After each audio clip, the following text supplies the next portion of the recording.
wabarakatuh. Hari ini saya ingin mempresentasikan hasil diskusi kelompok kami dengan judul Analisa Daya dan Torsi yang dibutuhkan motor listrik sebuah lift pengangkat barang pada sebuah pergudangan. Adapun anggota kelompok sebagai berikut.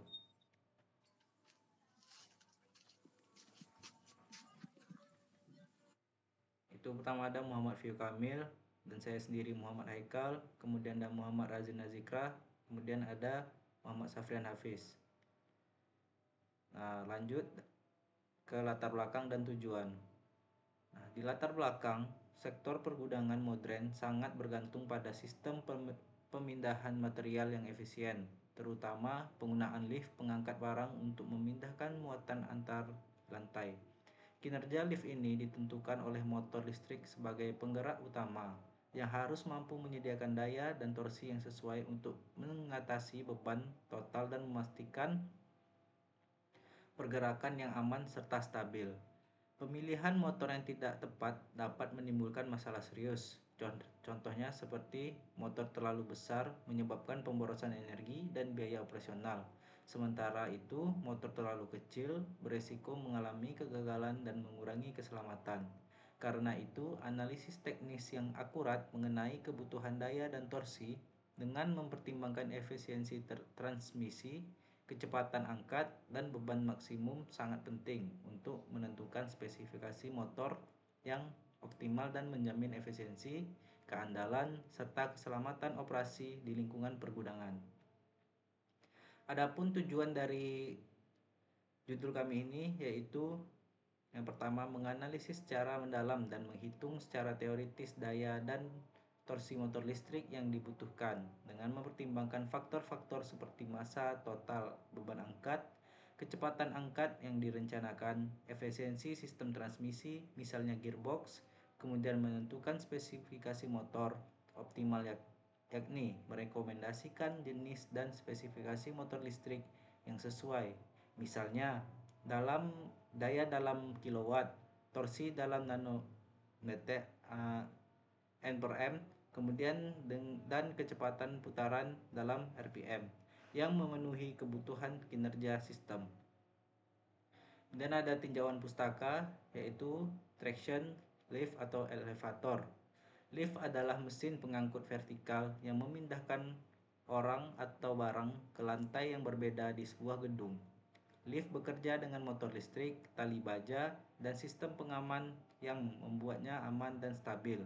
Fungsi utama lift elevator memindahkan penumpang dengan cepat dan aman, mengangkut barang pada jenis freight elevator, meningkatkan aksesibilitas bangunan tinggi, menghemat tenaga dan waktu dibanding tangga.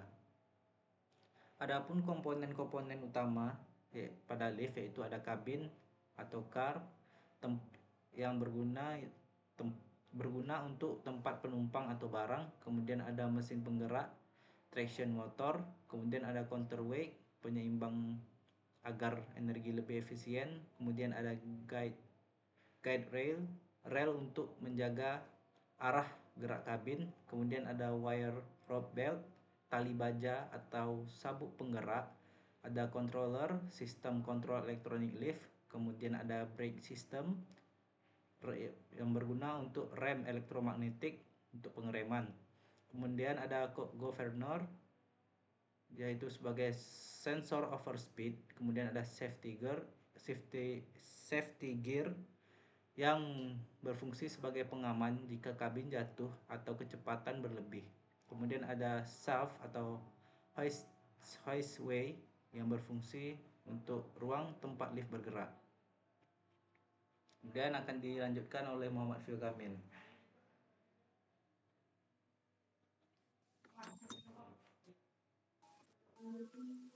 Yang ketiga, desain lift pengangkutan barang. Dapat dilihat pada gambar 1 desain pengangkutan lift barang yaitu dari tampak samping, dan gambar 2 desain tampak atas. Motor listrik merupakan salah satu mesin yang mengubah energi listrik menjadi energi mekanik melalui prinsip gaya Lorentz, yaitu gaya elektromagnetik yang muncul ketika arus mengalir dalam medan magnet, sehingga menghasilkan gerakan mekanik. Energi inilah yang dimanfaatkan sebagai tenaga penggerak berbagai peralatan. Secara umum, motor listrik terbagi menjadi dua jenis. Motor arus DC yang menggunakan arus arah dan mudah diatur, serta motor AC yang menggunakan arus bolak-balik.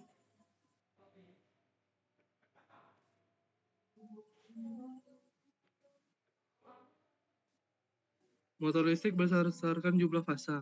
Motor listrik AC dibedakan berdasarkan jumlah fasa menjadi motor satu fasa dan tiga fasa. Motor satu fasa yang dimana menggunakan sumber tegangan 220 volt rumah tangga dan membutuhkan kapasitor atau kumparan batu untuk memulai putaran karena medan magnetnya tidak berputar secara alami. Motor ini umum digunakan pada peralatan rumah tangga dengan beban ringan hingga menengah.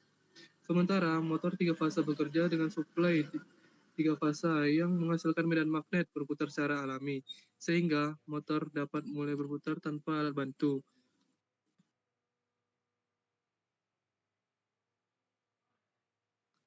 Yang selanjutnya daya dan torsi. Torsi adalah gaya puntir yang dihasilkan motor untuk memutar porosnya dan menunjukkan seberapa kuat motor mampu menggerakkan beban, terutama pada kondisi awal saat beban berat. Sementara itu, daya adalah besar energi per detik yang dikeluarkan motor untuk melakukan kerja pada kecepatan tertentu. Sedangkan daya menunjukkan kemampuan kerja motor secara keseluruhan. Motor untuk beban berat membutuhkan torsi yang besar, sedangkan aplikasi dengan putaran tinggi lebih memerlukan daya yang besar.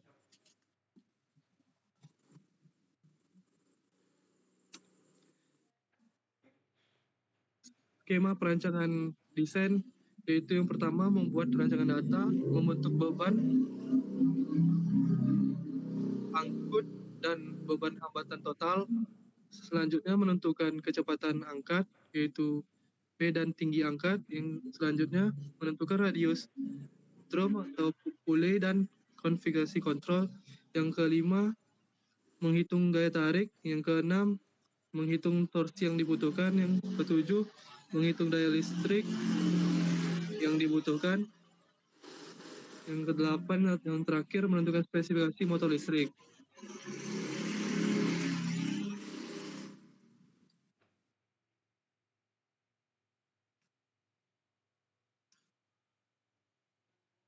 Asumsikan parameter yang dibutuhkan: beban maksimal yaitu 100 kilo, bobot kabin itu 200 kilo, kecepatan angkat yaitu 0,5 meter per second, ketinggian angkat yaitu 8 meter, jari-jari puli yaitu 0,2 meter, efisiensi sistem yaitu 0,8 atau 80%, faktor penyeimbang yaitu 0,4, gravitasi yaitu 9,89 meter per second.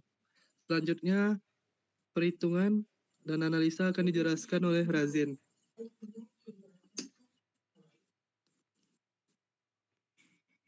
Oke, selanjutnya pembahasan dari analisa. Yang pertama adalah analisa daya motor listrik. Daya adalah faktor utama menentukan kemampuan motor mengangkat beban pada kecepatan tertentu. Karena kecepatan dan beban sudah ditetapkan, ketinggian meter hanya mempengaruhi waktu tempuh dan total energi yang mempengaruhi faktor kecepatan dan beban di perangkatan, tetapi tidak mempengaruhi daya motor nominal yang dibutuhkan untuk operasi kontinu.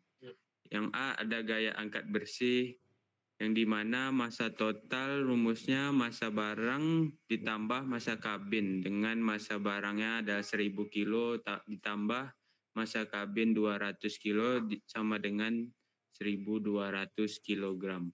Kemudian berat total atau W total, di mana M total dikali gravitasi, dan M totalnya di 1200 kg dikali gravitasi 9,81 meter per sekon kuadrat sama dengan 11.772 Newton. Kemudian gaya counterweight, rumusnya FCW sama dengan FCW dikali W total sama dengan 0,4 dikali 11.772 Newton sama dengan 4.708,8 Newton. Kemudian gaya angkat bersih, Gaya yang harus disediakan motor atau sebelum gearbox dan efisiensi. Dengan Fnet di mana sama dengan W total dikurang FCW sama dengan 11.772 Newton dikurang 4.708,8 Newton sama dengan 7.063,2 Newton.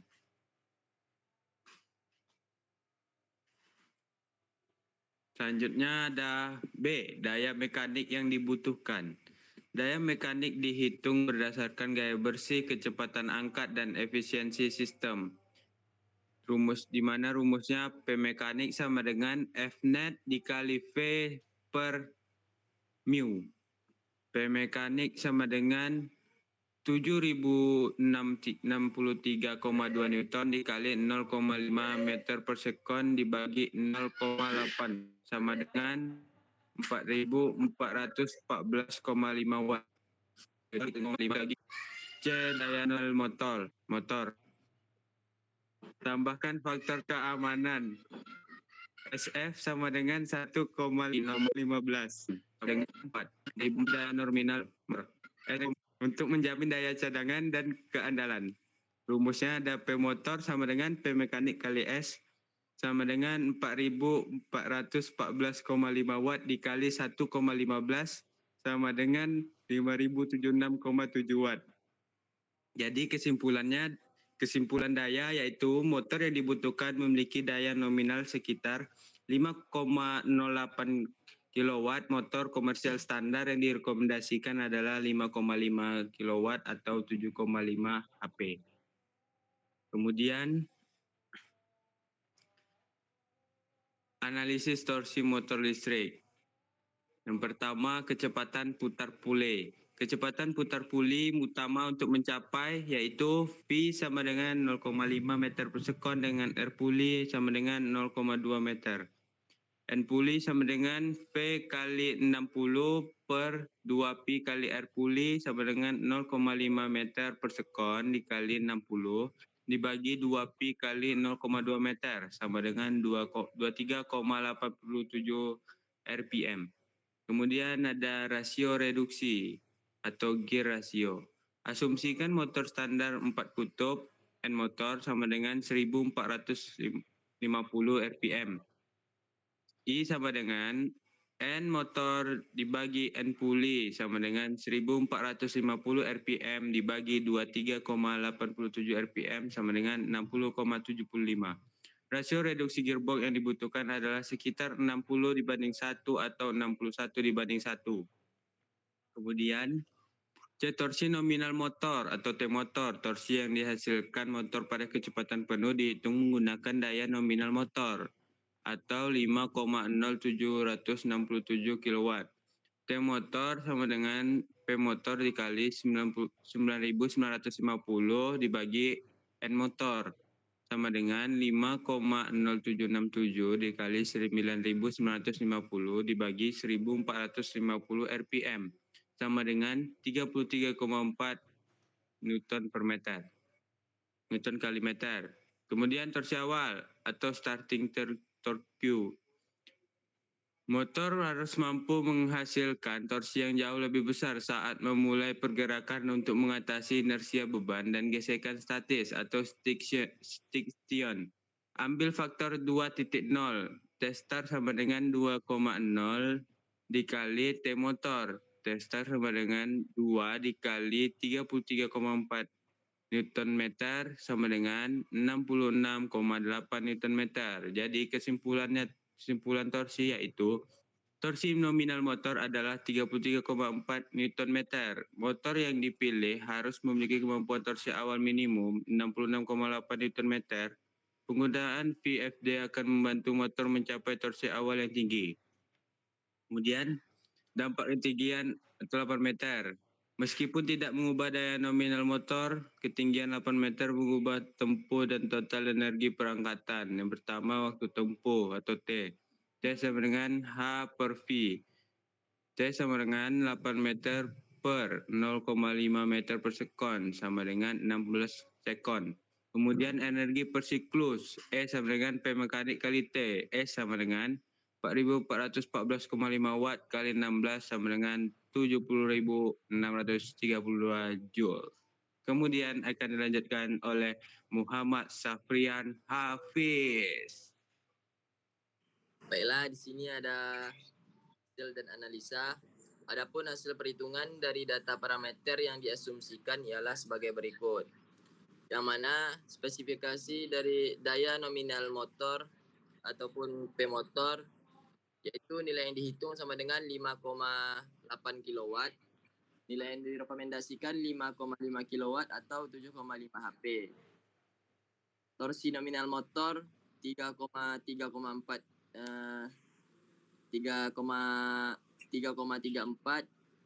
yang mana nilai yang direkomendasikan 3,5. Motor standar 4 kutub atau N motor sama dengan 1450 rpm. Nilai rekomendasikan 1400 per 1400 rpm. Rasio redukasi hitung 60,5 dibagi 1, yang direkomendasikan 1,1. Kesimpulan dari analisa. Motor yang dibutuhkan untuk mengangkat beban yang ditentukan oleh daya yang harus disuplai pada kecepatan tertentu. Dengan total massa 1.200 kg, gaya berat sistem mencapai 11,772 Newton. Setelah dikurangi kontribusi counterweight sebesar 40% atau 4.708,8 Newton, gaya angkat bersih yang harus ditanggung motor adalah 7.063,3 Newton. Berdasarkan gaya bersih tersebut, pada kecepatan 0,5 meter per sekon dan efisiensi sistem 80%, daya mekanik yang diperlukan adalah sekitar 4.414,5 Newton dengan menambahkan faktor keamanan 1,15. Daya nominal motor yang direkomendasikan menjadi sekitar 5,8 kW. Oleh karena itu, motor komersial yang sesuai untuk operasi kontinu adalah motor berdaya 5,5 kW atau sekitar 7,5 HP. Sekian, terima kasih. Itulah Terima hasil kasih. dari diskusi kami. Saya mohon maaf jika ada salah kata ataupun dalam pengucapan. Kami akhiri. Assalamualaikum warahmatullahi wabarakatuh. Assalamualaikum warahmatullahi wabarakatuh.